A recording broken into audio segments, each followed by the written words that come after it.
Welcome to the Closing Table with host Tamera, where we break down how to be successful in real estate and what it's really like to work in the real estate business. This is the Closing Table with Lawyer's Title.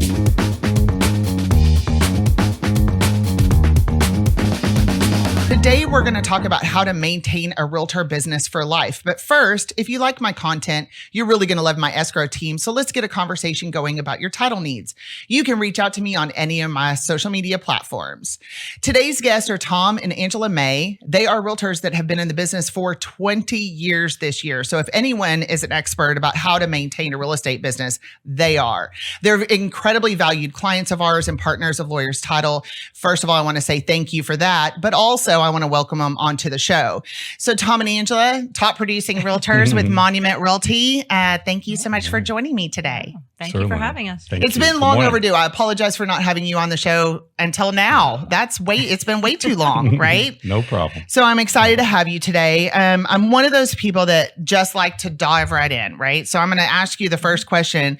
So we're going to talk about, let's set the stage for just a second. You guys are sphere-based realtors. All of your business comes from your sphere? Most.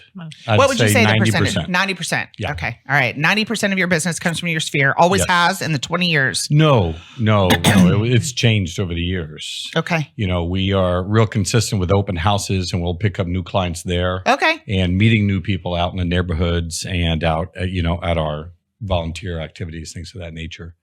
But now it's 90%. 90% referral. Yes. That's incredible. Okay. So we've set the stage for you to be the expert, right? So let's talk about, we talked about the main source of your new clients. So 90% of them come from referrals. Can you explain how that referral happens? Do you ask for a referral or do you naturally get them? So we do ask. We follow the Brian Buffini type of referral making system where he always says to ask for the referral. So we will ask more of in a fun way, not just say, hey, can you send me some business? But, don't forget us, if you know somebody who's moving, or, hey, we'd love to come help you get your house ready for sale or whatever. But more in a casual way or a conversational type way.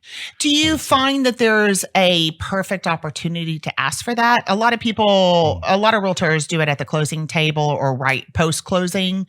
Do you find that there's a time that works better for you to ask that question, or are you just looking for the open door? I'd say really anytime, right? Yeah, I think it's any time that it seems appropriate. Okay. Or the opportunity happens. So sometimes it's with clients when I'm showing them and they might mention, oh, my mother's moving into town, and then I'll get it in there. Well, I'd love to help her. Right. Any of your family and friends. We obviously put it in all of our mailers. Our business cards say we would love to have your referrals.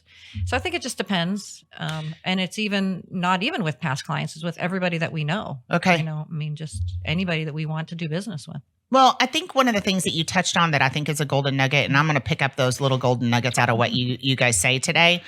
That is part of the Buffini method, is to ask for the business, right? Mm-hmm.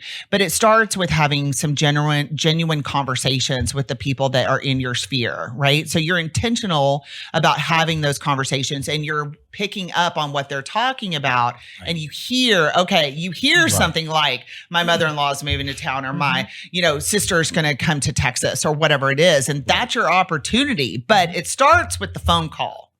So, or the contact to the client.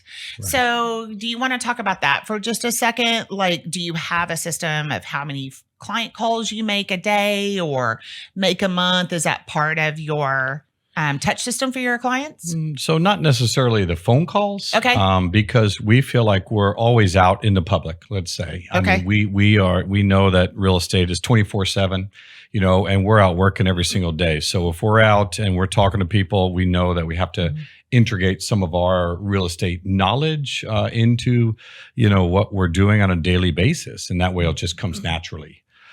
We do a lot of handwritten cards, so we'll ask there for the referrals, and through that we'll get interaction through text messages or phone calls that we want to make intentionally. I think for a birthday or for, hey, if you need help with this, we're happy to help you, whatnot, things like that.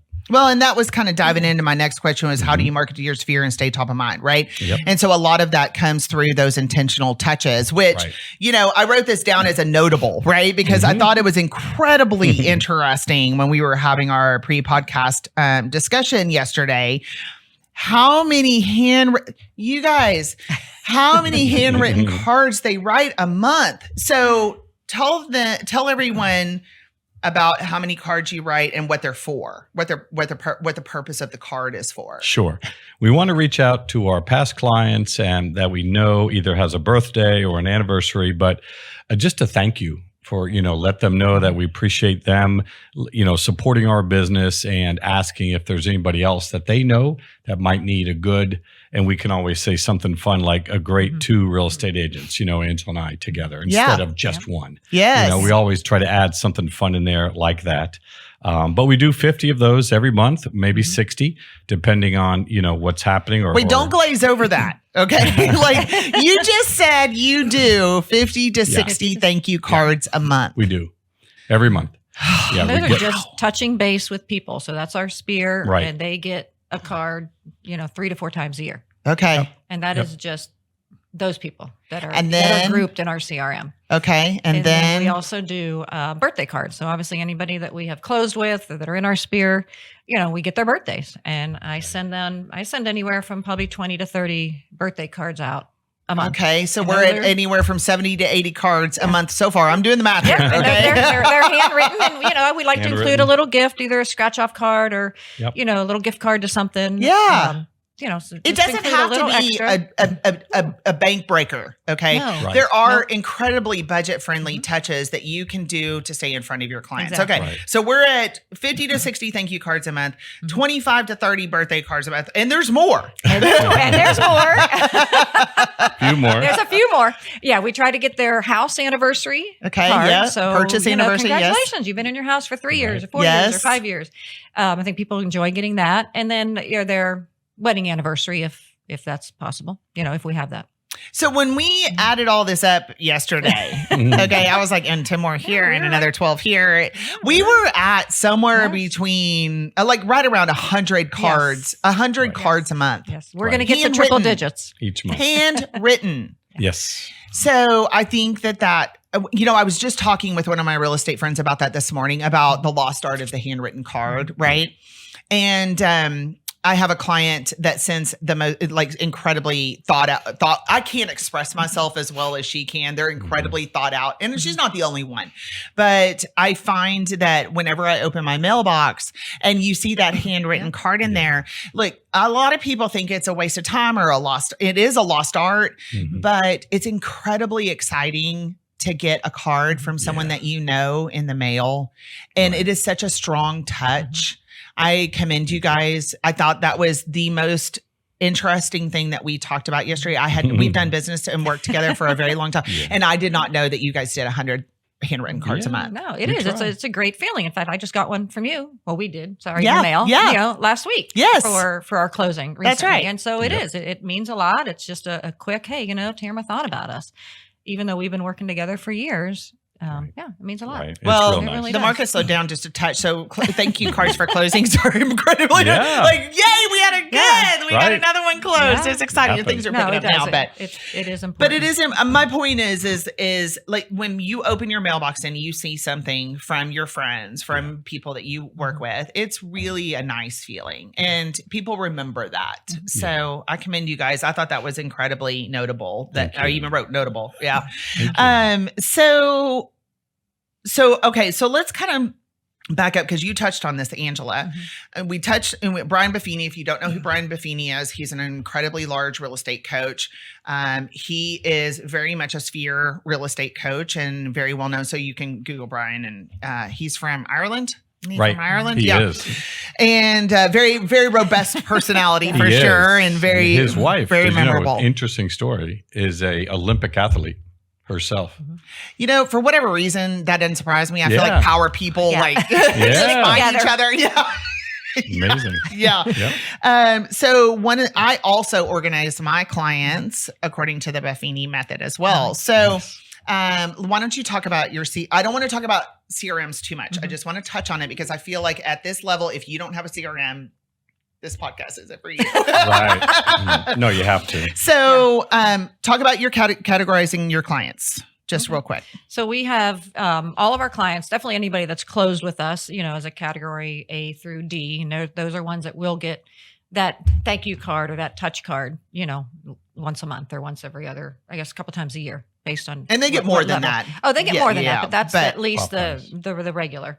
Also clients that maybe haven't been clients yet that we're working with. We want to be clients, other people in our sphere that we know will eventually sell with us. So everybody's in there as a category. And then they're either a buyer or a seller or a lease client. And then that's where we also input, everything about their birthdays and their kids and their, any special events and things that are coming up or how we got that client. How did they become part of our sphere? Right. And the clients are separated by do you use A plus? I use A plus. We do A plus, A, B, C, D. And D. Okay.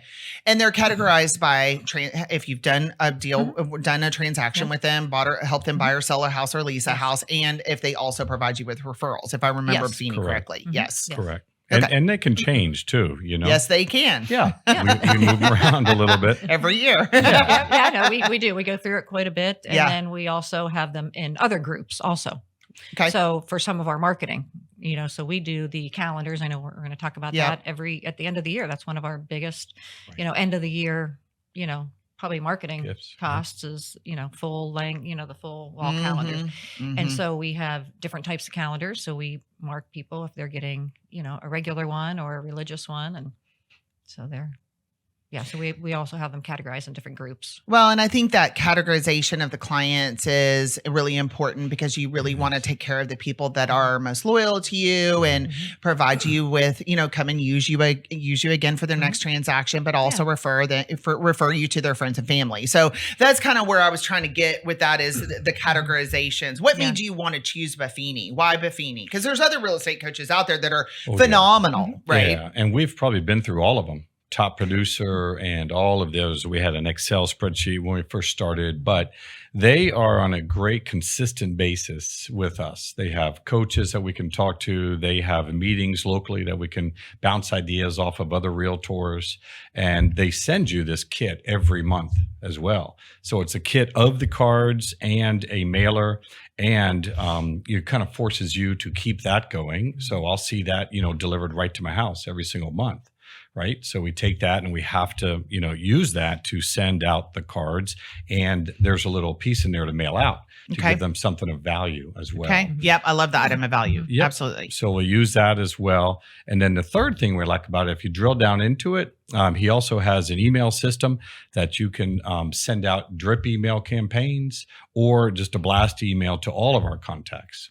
So once a month, I'll also go in there and send out a drip email or set that up or send out a blast email depending on the interest rate or the market rate or something that's happening, specific to an area or maybe just as a national type of nugget for everybody. So let me ask you this, Tom. A lot of things that you said, there's a lot of realtors out there that would say some of those methods are antiquated or out of date. What would you say in response to that statement? It still works. I mean, like you said earlier, people love the special touch and they love the note. What we didn't tell you is that we also try to add in the cards that we send out, a little something of value as well. Right. Like we'll have printed up from Monument. They'll print up special events for us and we'll put it in the card or we'll put scratch offs in those or something in there. So you never really know what you're getting or the client. Well, and you're right. Monument does do a lot of things like they have events at the PGA and they have events at the Star, the movie night and Halloween thing and the trunk or treat or whatever it's called. So they do a lot of things. Yeah. Those, photograph opportunities or, we got to play baseball with Dak Prescott out at Texas Ranger Stadium last year. Yeah. So things like that, we'll put an invite in there or something, whatever is happening. And isn't that wonderful that they do those things for you guys? Because it is a client, you can turn it into use it as your own client appreciation event, but you're not having to foot all of the setup of the event and set the date and, all the things. You just have to invite your clients and participate. So I think that's a great built-in client appreciation event for you. Makes it easier for you guys to keep moving down the road. So I love that they do that for you. Okay. So just quickly, touch on what kind of marketing efforts you do in general. You kind of talked about it a little bit. Direct mailers, thank you cards, yes, client events. We're in a magazine. We have a magazine that we have advertised in, and we'll send that out to clients. I brought a sample, but American Lifestyle. Yes, you've seen those. Yes, so we do that. And over the years, we've done many other advertising things, like in newspapers we used to, right, and a lot of social media. We'll buy and send out some blasts on social media. We use the companies that'll take our listings and advertise those for us, list reports, those type of events or systems, I guess is a good word. We do the Popeyes. Did we mention that? No, but and look, again, that kind of goes back to like a lot of realtors would be like, that's antiquated. But I don't think it is. No. I'm going to disagree because I think that there are tried and true ways of building a realtor business that are still applicable today. And everything, it's not just do one thing and call it, right? This is a combined effort of a lot of different touches so that you stay top of mind with your clients. Yeah. If you just took one of those things and plucked it out and tried to implement it, it wouldn't work. It's the total effort. Exactly. You make a good point, because these clients we work with, think about it, they have kids, and their kids are now having kids. Yes. Right? So, and they're in sports, and they're either at our church or somewhere. We see them, or we see their children or their friends. So if we touch all of them at one certain way, we may not hit the main client the first time, but we might hit their child or give them a box of cookies or for them to enjoy. But then down the road, they're going to see that. They're going to realize that, that's from Tom and Angela. Yeah. Right. And then we have pens that we order 1,000 pens every couple months. So we give those pens out everywhere. And it's a little thing, but then when they're writing with that pen at home and they see the card, they put two and two together. Yeah. So they try to. Yeah. So Angela, talk about your Popeyes a little bit. I want to talk about Popeyes. I like Popeyes. I do too. Popeyes are fun. I always have Popeyes in my car. Okay, wait. So you said that yesterday, and I thought that was a little golden nugget too. So and it's smart, okay, because your clients aren't just in a 5 square mile radius. No, they're not. Okay. And so when you just keep some cute little things in your car that are not seasonal specific. Not seasonal. I do, like a pen with a little Popeye tag. Sometimes I'll have things for kids, just like kids puzzles or coloring books or something, so that if I am out showing homes somewhere in Van Alstyne, that I'm not usually, but I have clients up there that I can just, pop it by real quick. But then I also have the intentional regular Popeyes that I do every month. So what Popeye are you doing right now? Girl Scout cookies. That's right. Who doesn't love Girl Scout cookies? Dang, I need some Thin Mints. Yeah. I should have brought you some. No, you should have brought one. No, you shouldn't. I have some in the car, actually. I bet you do. So you come down, I have a box in the back of the car. Do you mind if I ask what your tag says on the Girl Scout cookies? It is, we're always scouting for new clients and referrals. I love that so much. With pictures of all the cookies, all the different types. So love it. Yes. We're pretty lucky because our daughter graduated University of Texas, and she has a marketing public relation degree. So she helps us. I mean, we don't do everything ourselves. I mean, that would be difficult. Well, you we get help. It's okay to ask for help. Yes, you have to. And that's you have to ask for help. Yes. So I really like the Popeyes. I think it reminded me. So I had someone on the podcast. Her name is Lisa Juden Johnson. She just wrote a book and published a book called The Realtor Circus. And she's very intentional. She does fear-based marketing, and she's very intentional about how she does things. But I think it's the first chapter in the book. It's be prepared. Right. Always be prepared, right? And so that kind of what you said about I always keep things in my car in case I'm somewhere that is a little bit more out of my normal driving path. I don't forget about my clients while I'm there, and you're maximizing your time while you're there. Exactly. So I think that's really smart to be prepared, but also keep some things in your car so you can leverage your time while you're there. Exactly. Funny you mentioned that. I was just at Blast Off, in January I missed earlier. That Peanut was sick, and I had to stay home, and I was so mad because I really, really wanted to go to Blast Off. Yep. And the books were there. Oh, were Somehow they? I won a book and I have it at home. Oh, you do? I do. Okay. It's well, a Realtor Service. Yeah. it's a quick read. Yep. I asked her for I told her, I said, I'm not trying to Wonderful. say this as a negative. It's a simplistic read. Okay. Which I also think sometimes we overcomplicate things. Yeah. So it's a fast read. It's a good one. Yeah. That's great. I enjoyed reading it and I enjoyed having her on the podcast. She's good. Oh, Very cool. that's awesome. But anyway, okay. So there was something I really wanted to talk about today that I thought was really interesting about your business, besides the things that we've already discussed. You guys have become your neighborhood, your neighborhood expert. Right. And I talked to you about this yesterday. It's even funny. Like I'm even talk about it myself. Is I've never spent quality time in any of my businesses marketing my backyard. Now, right now, it doesn't make sense because we don't have an office in Salina. But I find that we all somehow feel the need to, or a lot of us, not everyone. I don't want to put everybody in that box, but why do we feel the need to get in our car and drive to go somewhere to develop business when we live where the business is? Yep. Exactly. Right and there. it's the most fun because they're your neighbors and the people that you want to socialize it with anyway. Yep. So And we see what's happening in the neighborhood every day. We're in and out of it 10 times a day, driving through it. And we have about 2,000 homes in our neighborhood, right? And we've been there, luckily, for 16 years. Okay, you said that. I wanted you to set the stage. You've lived there for 16 years. Have, same house. And approximately how many transactions do you think you've done in that time? 50, 60? Okay. Do you mean in the neighborhood? Purchase transactions in the neighborhood, yeah. Yeah, 50 to 60. And then you've done countless leases. Yes. So you have really capitalized on living and working in your backyard. We have.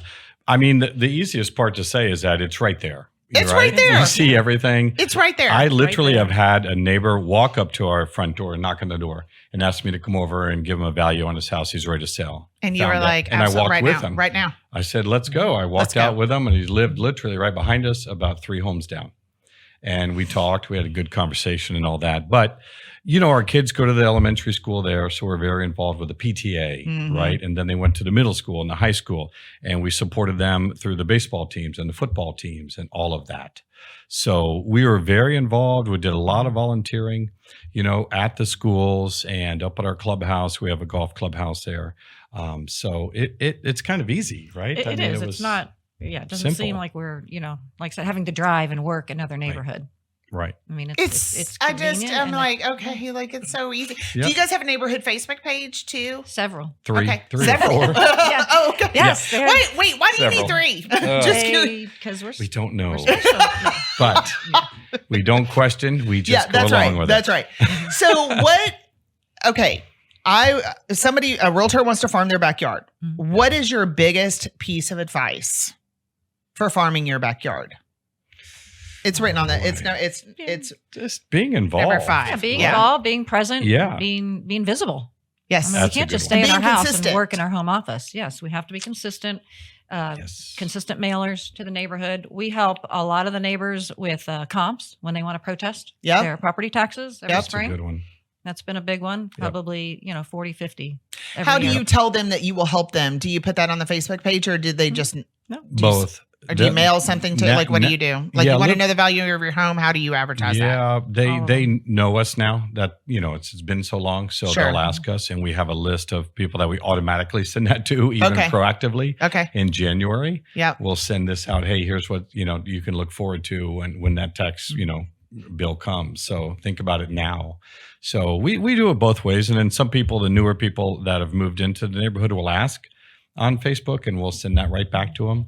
So it's a combination of ways, really, because most people know that we are realtors there in the neighborhood. So we'll just send them out. Okay. But it's being consistent. Like Angela said, it's always, being out in the neighborhood. And if something happens, we had the ice storm, a year ago, pretty terrible. Some trees were down. I'll go out. I have a truck and we'll go out and cut some limbs down or help a neighbor or whatever. Just being there, being present and helping out and volunteering. When we have up at our playground, we'll have like a Halloween trick or treat night or things like that, and we'll be there and we'll sponsor that and we'll bring candy and do those things as well. So, we do the park cleanup. Right. So we'll get donuts and coffee and juice in the morning and a couple times a year, and invite the neighborhood to come out and clean up the local park. Right. Oh, that's pretty cool. And that costs you 50 bucks. Yep. $50. Yeah. Right. To start some new conversations and make some new friends and make some new contacts that could actually use you on their next, the next, when they want to sell their house. Right. That's what it's about. Okay. I think that's great. So I think the lead generation in your own backyard is incredibly important, because I just, like I said, I feel like everybody feels like they've got, in order to be working, you've got to get in your car and go somewhere. And that's really just not necessary. So you've positioned your ground, I call it the ground game. I stole that from another realtor that does nothing but geo farming, and he started calling it ground game. And I was like, it sounds really military, but I like it. So we're going to use it. Your ground game, to recap, you do client events also. You do client events in the neighborhood. You sponsor the golf tournaments. You're incredibly involved in the school, both from a sponsorship standpoint, but also from a volunteer standpoint. Yes. Okay. You were a staple at the school when your kids were in the school. Yes. You sponsored the baseball team, golf tournaments, you do a bunch of open houses. A lot of open houses. Yep, okay. Make those big flags out front, a lot of signs, and a lot of giveaways. Yes, do you still have the big tall flag?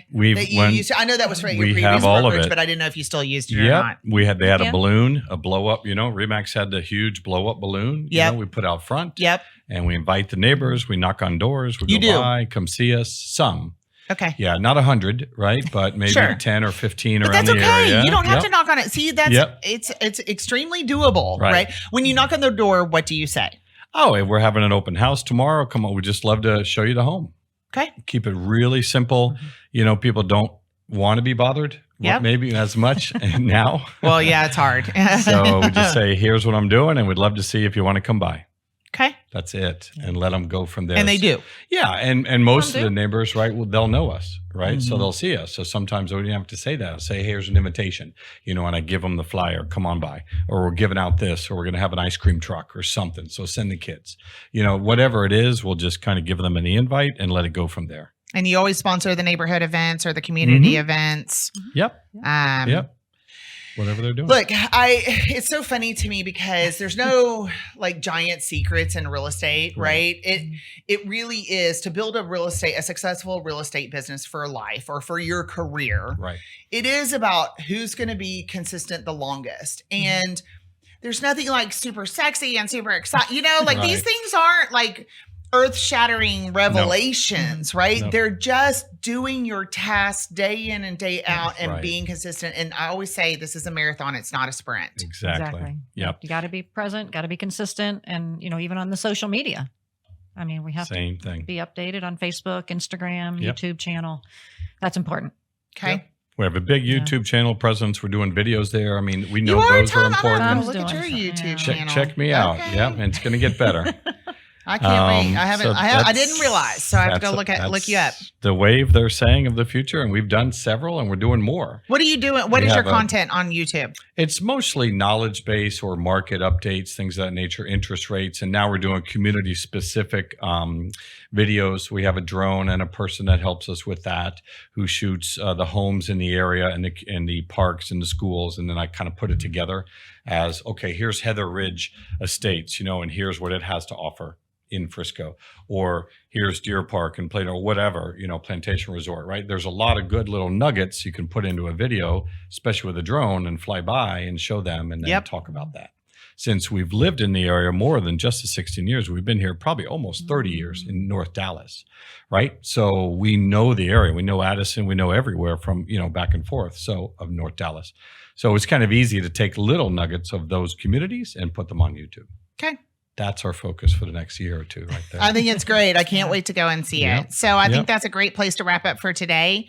Thank you so much for being on my podcast. And you were a great guest and we shared a lot of information. So thank you for being so candid and vulnerable with your conversation. I appreciate it very much. Our pleasure. And thank you for joining us on another episode. Again, I'm your host, Tamera Gady. If you like my content, you're really going to love my escrow team. So give me an opportunity to talk to you about your title needs and make it a great day.